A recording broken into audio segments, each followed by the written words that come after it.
আসসালামু আলাইকুম প্রিয় ভাইরা, কেমন আছেন? আশা করি সকলে ভালো আছেন এবং সুস্থ আছেন। দেশ ও প্রবাস থেকে যারা আমার এই ভিডিওটি দেখতেছেন অবশ্যই আমার চ্যানেলটি সাবস্ক্রাইব করে দেবেন। প্রিয় আমার সহযোদ্ধা ভাইরা, পবিত্র মাহে রমজান চলতেছে। আপনাদের আসলে ইদানিং একটু ব্যস্ততা থাকার কারণে আপনাদের ভিডিও দিতে পারছি না। আসলে আহ, ইনশাআল্লাহ হয়তো আগামীকালকে থেকে আপনাদের কন্টিনিউ আমি ভিডিও দেব এবং বিএফএস গ্লোবালের যে আপডেট সেই আপডেটগুলো কন্টিনিউ দেবো। তার আগে একটি বিষয় বলে রাখি যে প্রচুর পরিমাণে কিন্তু 2023 সালের এখনও এসএমএস আসতেছে, বিশেষ করে রিজেক্টের এসএমএস। এবং গতকালকেও দেখলাম যে প্রচুর পরিমাণে আমাদের এখানে অনেক এসএমএস এসেছে আমাদের এলাকায়। যারা 2023 সালে জমা দিয়েছিল তাদের এসএমএসগুলি সবচেয়ে বেশি আসতেছে, তবে 2024 সালে যারা জমা দিয়েছেন তাদের এসএমএসগুলো একটু কম। বিশেষ করে নাপোলি শহরের যারা আপনারা জমা দিয়েছিলেন আপনাদের এসএমএসগুলো, এবং আপনারা যারা পূর্বে আপডেট করেছিলেন আপনাদেরও কিন্তু এসএমএস আসতেছে সেই রিজেক্টেডই। দেখেন, অনেকেই প্রশ্ন করেন বা অনেকেই অনেক ধরনের মন্তব্য করেন, অনেকে অনেক জিনিস। সবাই যে আমার ভিডিও দেখবেন, সবাই যে আমার কথা ভালো লাগবে বিষয়টা এরকম না। আর আমি বরাবরই বলি, আমি কোনো দালালি করি না বা আমি কোনো ধরনের লোক পাঠাই না। অতএব আপনাদের সাথে আমার কোনো ধরনের মিথ্যে কথা বা ভুয়া কথা বলার কোনো যুক্তি নেই। তাই আমি সেই হিসেবে আপনাদের বলবো, আপনারা যারা 2023 সালে এখন পর্যন্ত জমা দিয়ে কোনো প্রকার খোঁজখবর পাচ্ছেন না, আশা করি আপনারা আপনার মাধ্যমের সাথে এখনই কথা বলে আপনারা ঝামেলাটা মিটিয়ে ফেলেন। কারণ যেহেতু সামনে ঈদের আগে আপনারা ঝামেলাটা মিটিয়ে ফেলেন। এর কারণ হচ্ছে হয়তোবা আপনারা 2023 সালে কোম্পানি অঞ্চলগুলোতে যারা জমা দিয়েছেন তাদের ভিসা পাওয়ার অবস্থা একেবারে খারাপ পর্যায়ে। বিশেষ করে নাপোলিতে তো ভিসা পাবেনই না যতটুকু দেখতেছি। এরপরও যদি পান সেটা আলহামদুলিল্লাহ, তবে আমি যতটুকু জানি যে পাওয়ার সম্ভাবনা নাই বললেই চলে। কারণ এখন পর্যন্ত অনেকেই দেখেছি যারা আপডেট করেছেন, আপডেটের কাগজ দিয়েছেন, তাদের রিজেক্ট এসে পড়েছে। তাহলে আপনি কিভাবে আশা করতে পারেন যে আপনি ভিসা পাবেন? তাহলে ভিসা পাওয়ার সম্ভাবনা নাই। তবে হ্যাঁ, অন্যান্য অঞ্চলগুলোতে যারা আপডেট করেছেন তাদের বিষয়টা একটু ভিন্ন, কারণ তাদের কিন্তু দু একজন করে কিন্তু আবারও ডাকতেছে রেডি ফর ভিসা হিসেবে।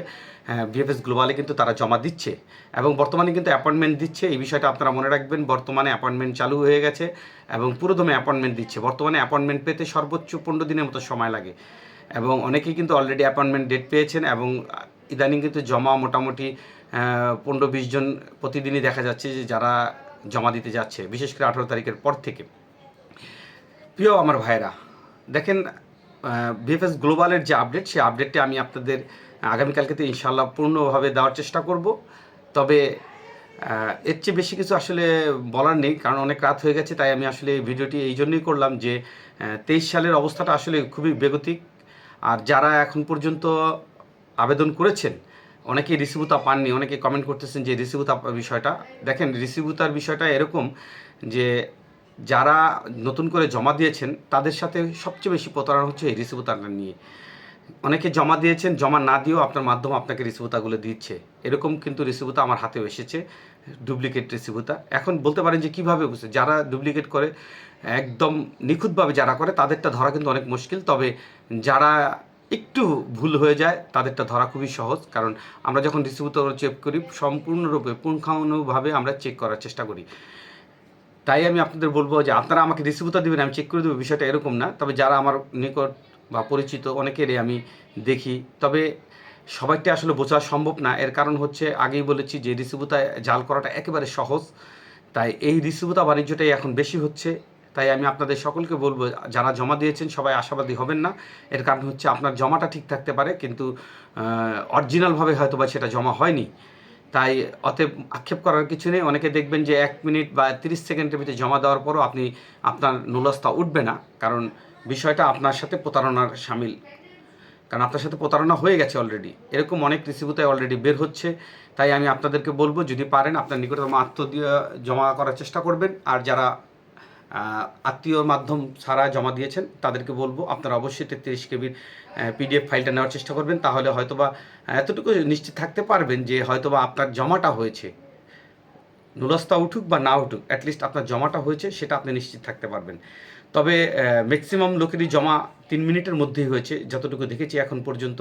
তাই আমি আপনাদের বলবো আপনারা সকলেই কিন্তু ভিসা পাওয়ার ব্যাপারে আশাবাদী হওয়া যাবে না। এর কারণ হচ্ছে ম্যাক্সিমাম লোকেরই জমা খুব শর্ট সময়ের ভিতর হয়েছে।